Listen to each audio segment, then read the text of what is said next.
Hey everyone, and welcome back to our channel. Today I wanted to take some time to kind of talk about our dog Lucy's diabetes. I know we went over it briefly at the end of last week's video. I am hoping this video that I do not break down during. That is the goal. I'm doing all right today, so I think I'll be all right. This is my dog Lucy. I guess and this is Santana. I might as well introduce them both. This is our golden child. She likes to behave. This is the one that likes to be a pain in the butt sometimes. So I guess if we're gonna have Santana here too, I might as well talk about him a little bit. Santana is allergic to everything. Kind of kidding, kind of not. There's actually not a dog food on the market that he is not allergic to. So we do the best we can with some chicken and barley science diet.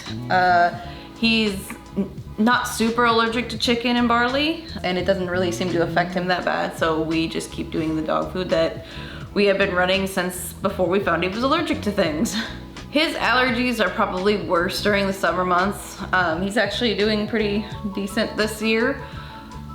We do give him Zyrtec. Whenever he starts itching his face and itching his paws, he will itch them so bad that he will break open his skin and bleed all over the place. Our vet told us that she uses Zyrtec on her dog, so if Zyrtec will work on him, she said to go ahead and go for it. Because the alternate option is giving him shots every day. And he is the first dog that I have been told that I may need to give shots to every day. And I have been trying to avoid doing that like the plague. So we've chosen not to go the shot route. We have chosen to give him Zyrtec when his allergies start to break out. And we give it to him whenever we notice he starts chewing at his feet or itching his face again. But now to the star of the show that I was originally wanting to talk about. Lucy here is a Pug Yorkie mix, also known as a Pugshire Terrier. We like to call her a Porky because that sounds so much cuter. Oh, and I didn't tell you what Santana was. How awful of me. I believe he's like a Carolina dog or an American dingo or something in the realms of those names. It's nothing I've ever heard of before I met Santana. Santana is technically Bam's dog. He got him when he was 3 or 4. So he's not an original to him dog. It's part of the reason why he's a pain in the butt is because Bam didn't have the ability to train him since a puppy.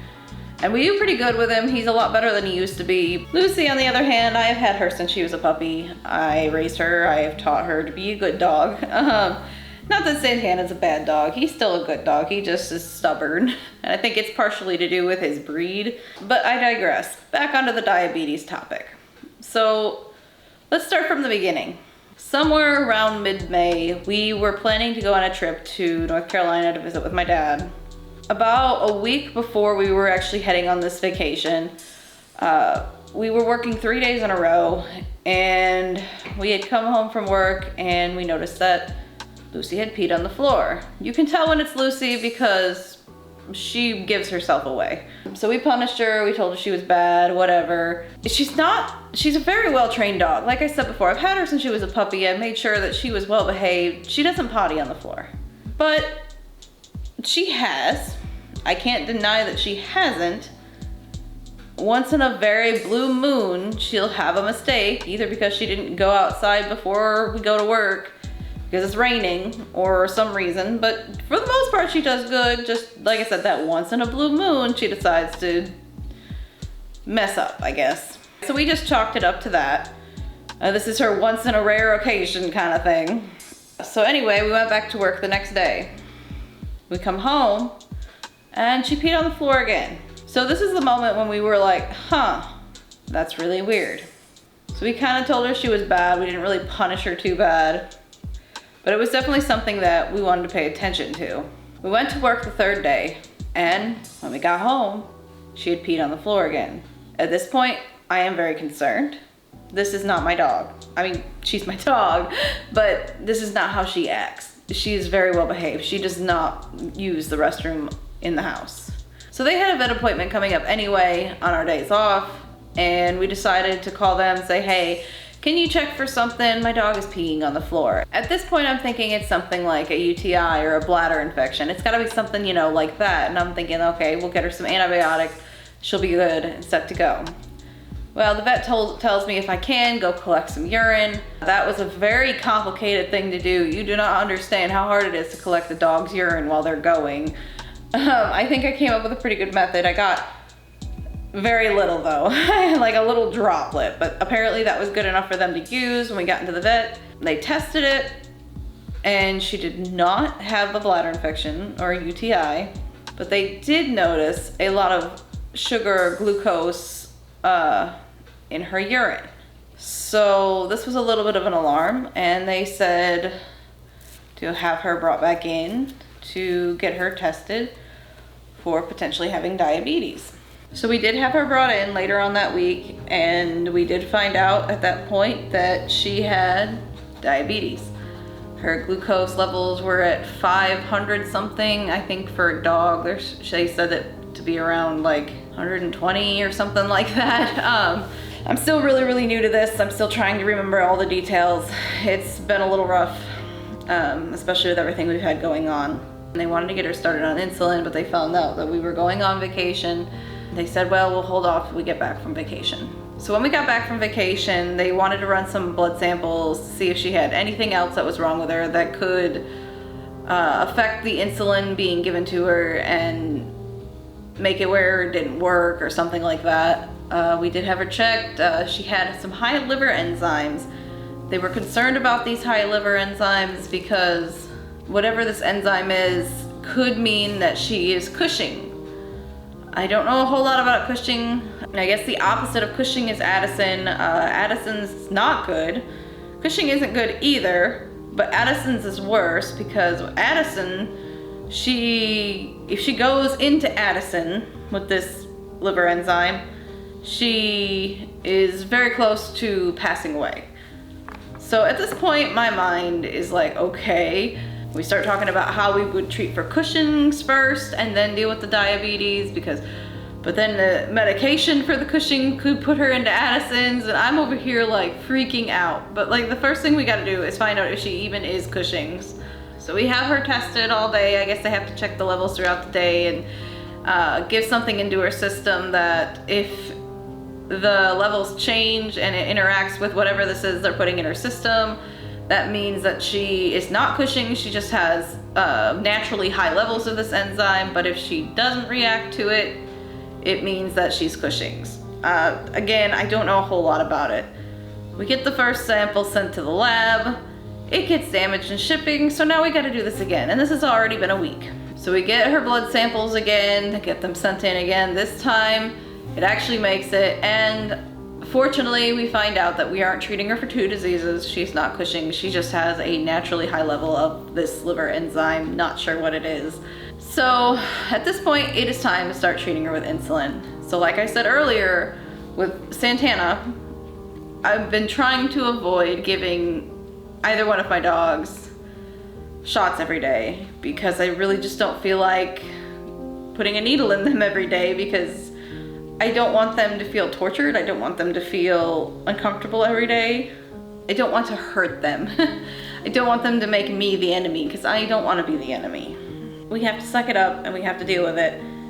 And giving her needles twice a day mind you, is better than her being uncomfortable for the rest of her days and the rest of her days being cut short. So now at this point, it was a matter of trying to find out what level of insulin that we would need to give her. On her needles, there's different units, they call them. We started at 6 units. Her levels were still high. They like test her 3 times throughout the day, once in the morning, once at about noon, and then once in the afternoon. And she would say it's between 600 and 500. We went up to 8 units. They kind of went down a little bit. I think she stayed in the 400s that time. And then we went to 9 units. And this was some cause for concern because she still had some higher levels. Finally, this last week, we were doing, and these are weekly tests. We are doing these tests every week. But this last week, we tested her with 10 units of insulin. And unfortunately, this insulin doesn't look like it's going to work for her. So now we're at now. At this point, we will be switching to human insulin. I have to go pick up her script from Walmart today, actually. and we are starting back at 6 units. It comes with different needles, a few other things. So for those of you who are curious how she's doing with having shots twice a day, well, fortunately for me, my dog is very food motivated. So whenever we do give her shots, we always have a TREAT available to be like, hey, you know, watch this, sit, stay. This is what you'll get when it's over. We give our dogs carrots for treats. Ever since we found out he was allergic to everything, we switched our treats over to carrots. They are very good for dogs, actually, and they are good for him. They ended up being good doubly because at the time we didn't know she had diabetes. But with her having diabetes, us giving them carrots for treats has also been good for her. So it's been a really good thing. We get the little carrot chips, you know what I'm saying, with the little crinklies on them. We give her we find the biggest carrot chip we can find her and just like put it in front of her face, be like, yes, this is all yours. But yeah, she does really well with it. The needles are very, very small. I'm not sure what these new needles are gonna look like, but she takes it very well. She sits there, she waits for it, and anymore she gets excited because she knows she's gonna get this massive carrot chip. So she's actually gotten excited for it, which has been making it easier on us. I will say the first few weeks, Bam has been majority the one who's been doing the shots. The last couple of weeks have finally gotten to a point that I can get past my not wanting to hurt her to actually do it myself. I'm not gonna lie, I am so happy that I have Bam in my life right now because there's no way I would be able to do this by myself because, and I'm getting emotional again, I'm sorry. I said I wasn't gonna do this, but I'm so glad he's in my life right now because there's no way, I don't even know how I would have been able to start doing these shots. Like, I tried to do it myself the first time and I couldn't. I was standing there with the needle, like with her skin there, and I just, she's a champ, that's all I'm gonna say. She does really good. And I'm glad that it's her. And I'm not glad that it's happened to her, because best believe, I never wanted this for her. I wanted her to live her life. I wanted her to live a long, happy, you know, very little other pains or any kind of diseases or anything like that. I never wanted this for her. But we're here, and the best thing that we can do for her right now is treat her. That way she can live that long, happy life and have a quality life, and so I can just enjoy her for as long as possible. And that is my baby right there. Like I said before, I've had her since she was a puppy. She's been with me every day. She travels with me. Like I said, she's just my baby. So anyway, I think I've rambled on enough about this. It's just been really hard the last few weeks, and it is something that we have to take into consideration in an RV. It's money that we have to spend on our insulin. It's a schedule that we still need to relatively keep. Unfortunately, we don't get to completely kick schedules. We do still have to stay on a schedule for her and our insulin. It's every 12 hours. We're just doing the best we can. We're trying to get everything where it is, and I'm really hoping that when we switch her over to human insulin, it's like we give her the 6 units and we just call it a day. But I'm really ready to just get it leveled out. Obviously we're never gonna be able to stop. This diabetes isn't something you cure, it's something you treat. It's something that you take care of. It's a rest of her life kind of thing. I'm gonna do everything I can for her. Because again, like I said earlier, this is my baby. That being said, I think I've babbled on long enough. Oh, you are okay. It's not your turn to babble, sir. He likes to whine a lot, by the way. I know this wasn't the most entertaining video. I did think it was worth the time of bringing up. A special thanks to my guest stars here, Lucy and Santana. Thank you for joining me today. You by this being your video, and you just because you like to insert yourself, because she cannot get attention without you being involved.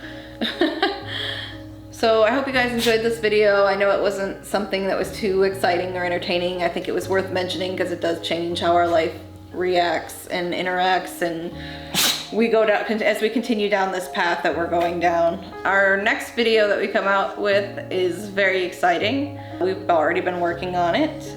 We are coming to the conclusion of it. Probably will conclude it tomorrow, but definitely stay tuned in 2 weeks. It's very exciting. It's exciting news, and it's another step in the progress toward living full-time on the road. So I can't wait to see you in that video. And I hope you guys have a lovely rest of your 2 weeks. And I'll see you then. Bye.